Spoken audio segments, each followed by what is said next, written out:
Demand and supply equilibrium. Demand और supply equilibrium को देखने से पहले हम लोग देखेंगे कि डिमांड हमारे पास डिमांड ला हो क्या होता है और डिमांड ला से हम कैसे डिमांड कब फाइंड करते हैं। ये हमारे पास जनरल फॉर्म होती है किसी भी डिमांड फंक्शन की Q is equal to F of P. Q is equal to F of P जो सा है वो हमारे पास जनरल फॉर्म होती है किसी भी डिमांड फंक्शन की। A is equal to minus Q is equal to A minus B of P. ये हमारे पास स्टैंडर्ड फॉर्म है किसी भी डिमांड फंक्शन की। A और B हमारे पास कोई भी आर्बिट्रेरी नंबर्स हैं और P हमारे पास क्या है, P हमारे पास यहाँ एक वेरिएबल है। अगर तो नेगेटिव साइन जो सा है वो P के साथ हो तो ये हमारे पास डिमांड फंक्शन की इक्वेशन को शो करेगा। स्टैंडर्ड फॉर्म है, फिलहाल ये स्टैंडर्ड फॉर्म है Q is equal to A minus B of P है। यहाँ हमारे पास P क्या है वो प्राइस को शो कर रहा है, Q क्या है ये डिमांड को शो कर रहा है। डिमांड ला हमारे पास क्या होता है, ये जो एरो ऊपर को जा रहा है ये शो कर रहा है कि हमारे पास प्राइस इंक्रीज हो रही है और ये क्यू के साथ जो सा है मतलब डिमांड के साथ जो सा एरो नीचे को आ रहा है ये शो कर रहा है कि डिमांड डिक्रीज हो रही है मतलब कम हो रही है। डिमांड ला हमारे पास क्या है कि जब किसी शय की कीमत में इजाफा होता चला जाता है तो उसकी डिमांड जो सी है वो कम होती चली जाती है और अगर किसी शय की कीमत जो सी है वो कम हो जाए तो उसकी डिमांड जो सी है वो इंक्रीज करती चली जाती है। अब हम एक एग्जाम्पल लेते हैं। डिमांड फंक्शन से हमने एक इक्वेशन ली है, ये खुद एक एग्जाम्पल ली है Q is equal to -110 minus 10 of P minus P वाली इक्वेशन के साथ है। ये क्या शो कर रहा है कि ये हमारे पास किसकी इक्वेशन है, डिमांड इक्वेशन है।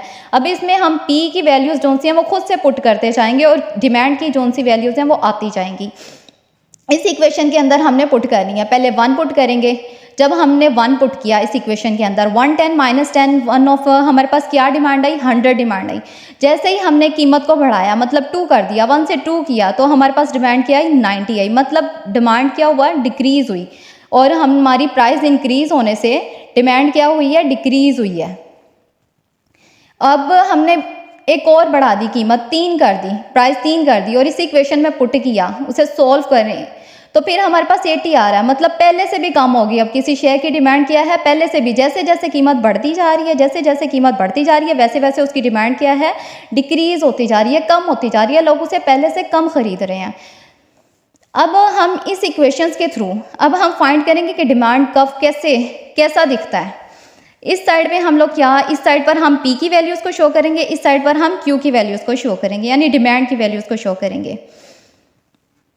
1 पर हमारे पास क्या है, डिमांड की वैल्यू 100 आई तो इसे 1 पर और 100 इन दोनों को ऐसे मिलाते जाएंगे, इस तरह इन सब पॉइंट्स को मिलाएंगे। पॉइंट्स को मिलाने के बाद लाइन ड्रॉ करेंगे। ये लाइन हमें क्या शो कर रही है, ये लाइन शो कर रही है कि ये ग्राफ कौन सा है वो बाएं से दाएं नीचे को घेर रहा है। बाएं से दाएं क्या है, नीचे को घेरा है। ये नेगेटिव रिलेशन शो कर रहा है कि जब किसी शय की कीमत जोन सी है वो ज़्यादा हो जाती है तो उसकी डिमांड जोन सी है वो कम हो जाती है। जब उस similarly Q is equal to F of P, ये हमारे पास जनरल फॉर्म किसकी है, ये हमारे पास सप्लाई फंक्शन के जनरल फॉर्म है। मतलब हमारे पास जो वैल्यूज होंगी सप्लाई फंक्शन मतलब एफ ऑफ पी का क्या मतलब है, हमारे पास जो एक्सप्रेशन होगा वो P की फॉर्म में होगा। यहाँ Q is equal to A plus B of P, ये क्या है, ये स्टैंडर्ड फॉर्म है किसी भी सप्लाई फंक्शन की। स्टैंडर्ड फॉर्म किसकी है, सप्लाई फंक्शन की है। यहाँ हमारे पास P के साथ पॉजिटिव साइन है जो इस बात को शो करेगा कि ये हमारे पास सप्लाई फंक्शन की इक्वेशन है। P भी यहाँ भी हमारे पास P जोन सा है वो प्राइस को शो कर रहा है, Q जोन सा है, यहाँ Q जोन सा है वो हमारे पास सप्लाई को शो कर रहा है।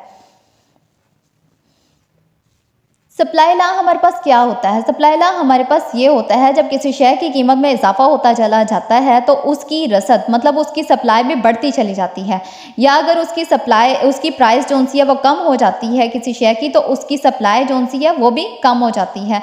अब यहाँ हम एक एग्जांपल लेंगे, Q is equal to 20P minus 100 मतलब P के साथ यहाँ पॉजिटिव साइन है। ये क्या शो कर रहा है कि ये हमारे पास जो इक्वेशन है ये किसकी है, सप्लाई फंक्शन की इक्वेशन है। अब हम इसके थ्रू Q अपनी जोन सी है P की वैल्यूज़ पुट करते जाएंगे और Q की वैल्यूज़ हमारे पास यहाँ आती जाएंगी। इसके अंदर अगर हम P 5 पुट कर रहे हैं तो उसे सॉल्व करने से हमारे पास 0, 20 पुट कर रहे हैं 20 के अंदर मतलब इस इक्वेशंस के अंदर अब जब हम 6 पुट कर रहे हैं तो 20, 7 पुट कर रहे हैं तो 40, 8 पुट कर रहे हैं तो 60, 9 पुट कर रहे हैं 80, 10 पुट कर रहे हैं 100। मतलब यहाँ शो क्या कर रहा है कि जैसे जैसे हम लोगों ने अपनी प्राइस को इंक्रीज़ किया वैसे वैसे उसकी सप्लाई भी इंक्रीज़ होती जा रही है। अब हम डायग्राम के थ्रू इसको शो करते हैं।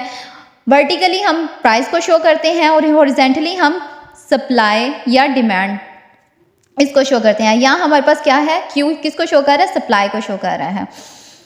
यहाँ ये जब हमारे पास 5 हमने पुट किया तो हमारे पास डिमांड सप्लाई क्या आई, 0, तो यहाँ एक पॉइंट लगा दिया।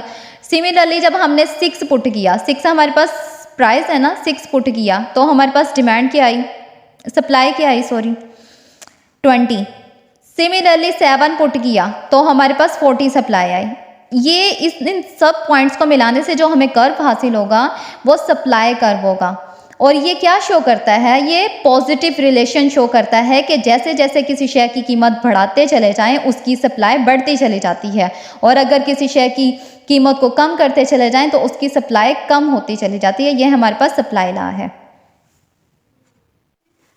अब हम लोग QD हमारे पास क्या है, ये डिमांड की इक्वेशन है। QS किसको शो कर रहा है, ये सप्लाई की इक्वेशन को शो कर रहा है। 20P माइनस 100, P के साथ पॉजिटिव साइन है तो ये सप्लाई इक्वेशन है, यहाँ P के साथ नेगेटिव साइन है तो ये डिमांड इक्वेशन है। इन दोनों इक्वेशंस को हमने नाम दे दिया 1 और 2 का। इन दोनों इक्वेशंस को एक दूसरे के इक्वल, अब हम लोगों ने क्या, ये हमने सप्लाई कर्व का भी जोन सा है फाइंड कर लिया है, डिमांड कर्व भी फाइंड कर लिया। अब उन दोनों की मदद से हम लोगों ने इक्विलिब्रियम फाइंड करना है उनका। QD is equal to QS equal रखा, इन दोनों को इक्वल, इन दोनों की इक्वेशंस को इक्वल रखने के बाद उसे सॉल्व करेंगे, हमारे पास P इज इक्वल टू 7 आ जाएगा। P इज इक्वल टू 7 को हम इन दोनों इक्वेशंस में बारी बारी पुट करेंगे। तो QD हमने डिमांड इक्वेशन में जब पुट किया तो हमारे पास 40 आया। जब हमने सप्लाई इक्वेशन में 7 पुट किया फिर भी हमारे पास 40 आया। इट मीन्स क्या है कि P हमारे पास इक्विलिब्रियम प्राइस है जिसके ऊपर हमारे पास सप्लाई और डिमांड जोन सी है वो इक्वल हो रही है। अब हम डायग्राम के थ्रू इसको शो करते हैं। यहाँ हमने P की वैल्यूज़ लेनी है, यहाँ हमने QD और QS मतलब सप्लाई और डिमांड दोनों की वैल्यूज़ लिखनी है। अब हमने वो वाली प्राइस जिसके ऊपर इन दोनों की डिमांड और सप्लाई जोन सी है, इन दोनों की क्वांटिटी इक्वल आ रही है, वो हमारे पास क्या है, इक्विलिब्रियम प्राइस है। 7 हमारे पास यहाँ वो प्राइस है कि जिसके ऊपर हमारी सप्लाई और डिमांड जोन सी है वो इक्वल आ रही है। ये हमारे पास डिमांड कर्व है और ये हमारे पास जो पॉजिटिव शो कर रहा है ये हमारे पास सप्लाई कर्व है।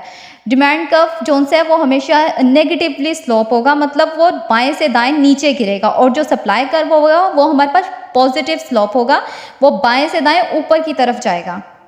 और ये डिमांड कर्व जोन सा है वो शो करता है कि प्राइस और डिमांड में नेगेटिव रिलेशन है, और जो सप्लाई है वो ये शो करता है कि प्राइस और सप्लाई में पॉजिटिव रिलेशन है।